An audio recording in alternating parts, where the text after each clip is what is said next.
So, Richard, what is your epic dream? So my epic dream is to have a nonprofit that will actually benefit the youth in Philadelphia. I have the vision and the plan on it, what I would do and how beneficial it would be for the city, but I don't want to give too much details about it in the interview.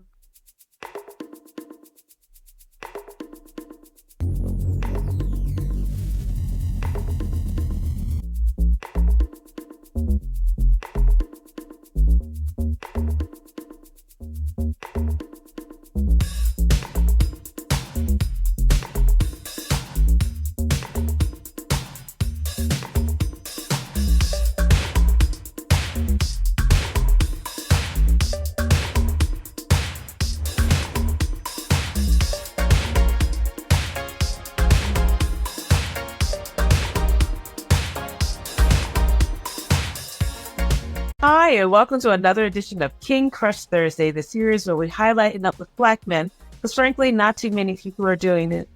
My name is Val Gay, and I'm super excited about this young brother today. He is young. He is a dynamic leader. He is originally from West Philadelphia, born and raised, and he is a committed public servant, specifically guiding and mentoring young people. His name is Mr. Richard Oliver. Hi, Richard.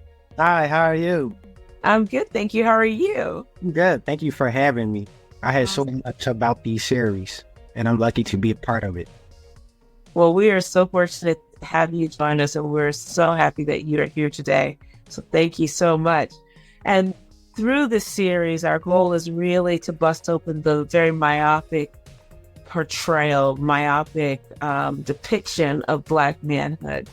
Um, as we well know, we both know that Black manhood is far more mirrored, men are far more mirrored than what we see in the media. As one brother eloquently said, 95% of us are doing the right thing, holding things down, taking care of our families, being positive impacts in our community. Sadly, though, the media chooses 95% of the media chooses to focus on 5% that's not doing so well.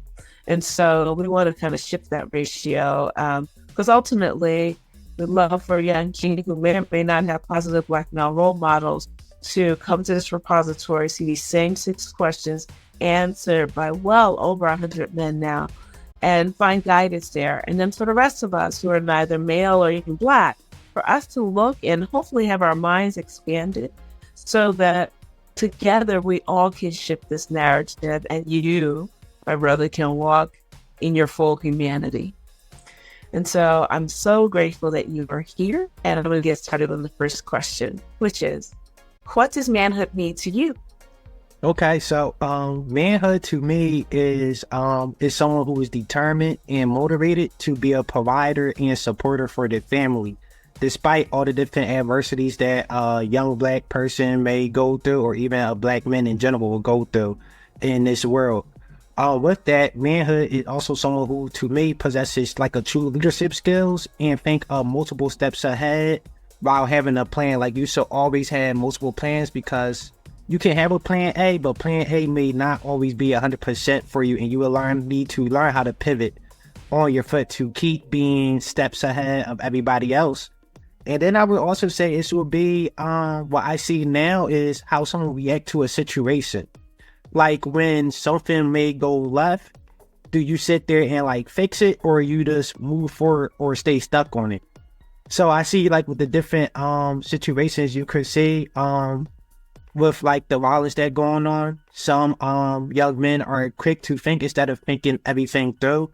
Like the work I deal with, kids or the youth may do like a crime but not think of all the different consequences that come after it. So manhood to me is just thinking of situations that will put you in harm's way or give you bad consequences compared to making the good choices. So that's how you react to situations. You're not supposed to just react off of emotion, just think logical or everything and see everything from every angle. That's what I think manhood is. Got it. Got it. Awesome. Thank you. Thank you so much, Richard. So, Richard, who and or what is important to you? For me, what important, it would be my family and my support circle. Especially my number one important person would be my mom. My mom sacrificed everything for me, my sister, and my brother. Being a single mother, she put us through Catholic schools, sent us to the best schools in for high school. She put all three of us through college. We all have our bachelor's degree. I'm actually the first one with my master's degree in the family. So just seeing everything that she had to sacrifice to put us in a better position is like I owe everything to her. Like without her, I wouldn't be where I'm at. And then another person I would say who was important to me in my upbringing would be my brother. He is older than me by like 17 years. So he was like a father figure to me. He got me into the different sports. I played football growing up, running track. He just kept me active to make sure I stay off the street and had my head on straight. And just having him just give me the different wisdom that he had as being a successful black man that I can constantly see, or even being around his circle and just seeing older black men who are successful.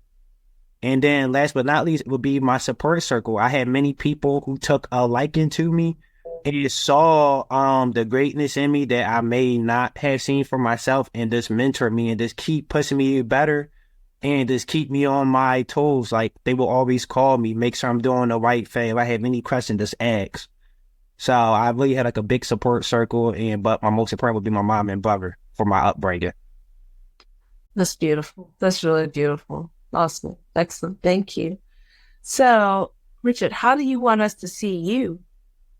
See me, I just want y'all to see me as the person I am. People see me as a hard worker, no matter what the tasks are, and see how determined I am to get to the level that I want to reach. Like one thing about me, if it's something on my mind, I believe I know I can achieve it. It may take some time, but I know I can get it. It may not be in a day, a week, or a month, but I know what I want to achieve, I will reach to it.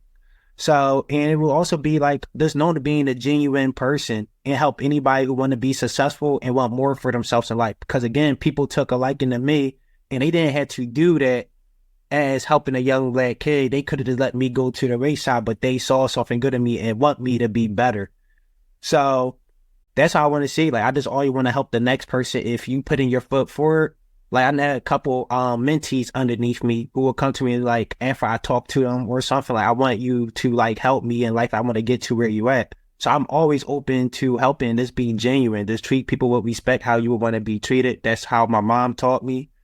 And just moving with a genuine, not with like a purpose. Like some people get into power or different leadership and they try to like backstab or something. Like, no, just be the genuine person which you are and don't like just stay true to yourself is what I can say. I'm always been true to myself. That's how I've always been taught. That's awesome. That's great. Excellent. Excellent. Thank you. So, Richard, what is your epic dream? So my epic dream is to have a nonprofit that will actually benefit the youth in Philadelphia. I have the vision and the plan on it, what I would do and how beneficial it would be for the city. But I don't want to give too much details about it in the interview. But while also I see by running my nonprofit, I have the aspiration to get into the political realm of stuff. And I want to be a person that actually make real change and not do things for the optics. I want better for my city and even get back to the youth out here who are being misguided. Like it would be some politicians who may not want the change that they supposed to due to all the different politic realm, but I know I just want to be back to the previous question, true to myself and help the people I'm really in need, no matter the optics. If it will come with backlash, I feel like with people in poverty, they should have the chance to help back their community and what they can see they can change, and that is fixable. That's great. That's awesome. Excellent. Thank you so much. You've been really answering this next question all along implicitly, but I'm going to ask you explicitly. Mr. Richard Oliver, who are you? To me, I am Richard. Some people call me Ricky as my nickname, but I am from West Philadelphia, and I just had the passion to want to get back to my community and pay the gems and tool I learned for it to help the next generation. Because if you think about it, when we are all older, it's the next generation will be the next leaders, the change makers, the shift makers, and everything. So I believe it's an important part for what knowledge I have to be successful. I have to pour it right back into the next generation to keep the the wheel turn it and put people in better position. And because growing up, it was people who took a liking to me. And again, like they saw the greatness in me. And when you have that people who see the greatness in you, even if you don't see it, it just pushes you to be better that you know you can achieve. If you have like 10 people telling you the same thing, or even if you have your thought process of what you want to be in life and go in life, they supporting it and say you can do it. Like you are already steps ahead, already been told I've been steps ahead, be true to my age. Like I'm older than what my age may be due to my different mindset. But that all just came around with me being around older people and always wanted to learn. Like I'm a sponge, I would always say. Like I love sitting in a room, even if I may not know everything, I would just sit there and listen and try to ask questions. Like I just sit there and soak up all the knowledge because you can never stop learning and knowing different traits or different styles to be successful. Cause everybody had their challenge tribulations. So if somebody went through all the tribulations, they will tell you how to avoid it, what to look forward to. So that's how I view myself as a person who just like a sponge and like the true to myself and want to get back to my community in any way I can with the stuff that I learned. That's awesome. That's really great. Thank you. Thank you so much. So here we are already at question 6, which is there anything that I should have asked you that I didn't, or you wanted me to ask you that I didn't? In other words, what did I miss? I don't think so. If you may have any questions that from previously what I may have said that you may want me to explain on, or even something that with you doing a whole bunch of interview, that's something that you may want like a young man thought process on something from the different age range on which you interview. So I'm like an open book, so I don't really think I have one specific, but whatever question you throw at me, I will be able to answer. Got it. Yeah, I have no doubt in my mind that you would be able to answer any questions.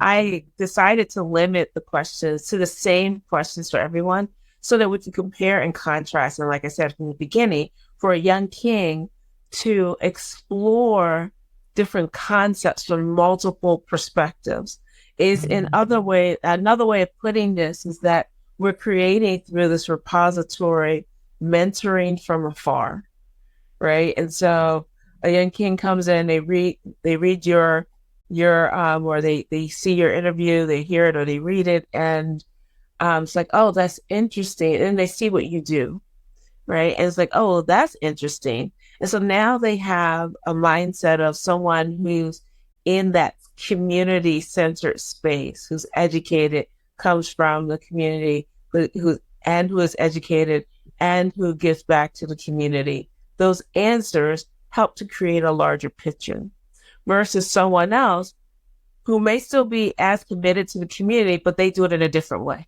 right? And that person, the way they respond may provide guidance to a young person who is predisposed to a certain type of thinking. We all have things that we're attracted to, how we walk, how we talk, whether we're big picture or detail oriented, all of those things. And so literally, that's why I've limited the questions so that we can actually get to perhaps even deeper answers or deeper impacts from the answers. Mm-hmm. And so, go ahead. But no, you can go. No. I think I might have a question that I think what probably got my interest into the public service, I guess, and helping the youth. So I would say since a kid, my aunt, she was the past commissioners of the Parks and Recreation of Philadelphia, and I've been always underneath her and just seeing how she was able to maneuver as a Black woman in power under the Mayor Nutter campaign. So that's always seeing that and how she cares so much for the youth and the community. I constantly was seeing that every single day of her work. So I personally believe on when you see something constantly every day, you know you can reach it and it's achievable because you've seen it from your firsthand experience that a person is doing everything that they can. So just constantly watching that, seeing everything that she's going through, again, being a Black woman in a high position and knowing how to deal with it, it just got me into that and want to be like her. And then I would say with the youth work, in 2021, I lost 3 mentees, all under the age of 17 due to gun violence, all at the wrong place, wrong time. And in that aspect, I believe that kids shouldn't be that young burying their friends. When I was at the funeral, you seen a whole bunch of kids crying. That is not okay. And that's got like a chord in my heart that I gotta find a change. Being a young black male myself, like I'm 25 years old. Not gonna lie, I haven't lost any of my close friends or anything to violence or anything in that nature. So I'm 25 and then they had to go through that. But you seeing 13-year-olds, 10-year-olds, 9-year-olds going to that, like being your best friend, like how can a kid deal with that on that trauma that they probably don't even go seek help to? They just think it's something normal because you've seen it on a day-to-day basis.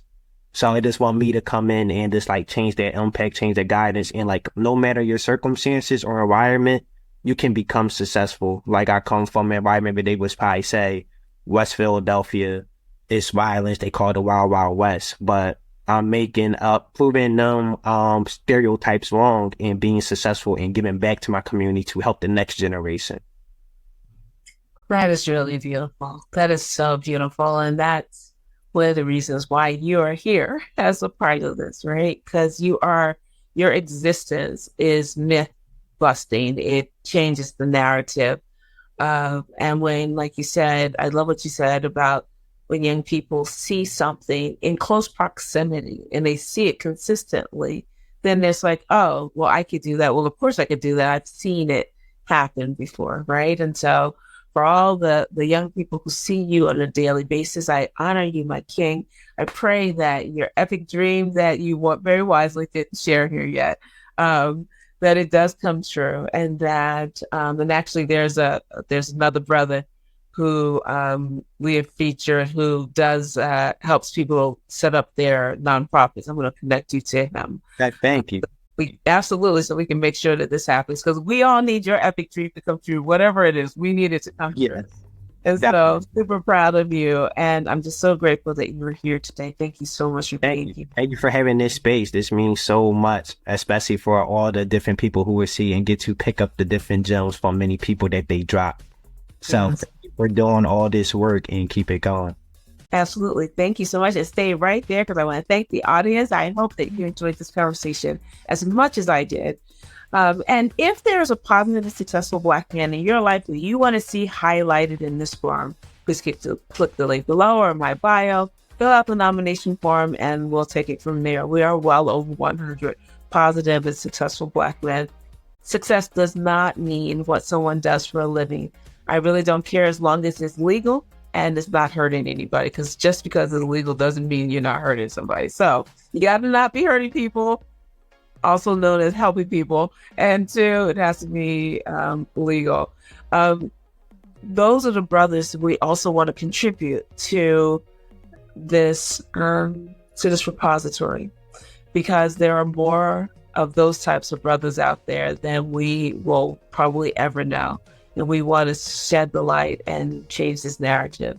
And so please stay tuned next week for yet another amazing king. And please remember to stay, what I want you to remember, spread love and have a great day. Thanks so much. And Richard, thank you so much. It's really, thank you.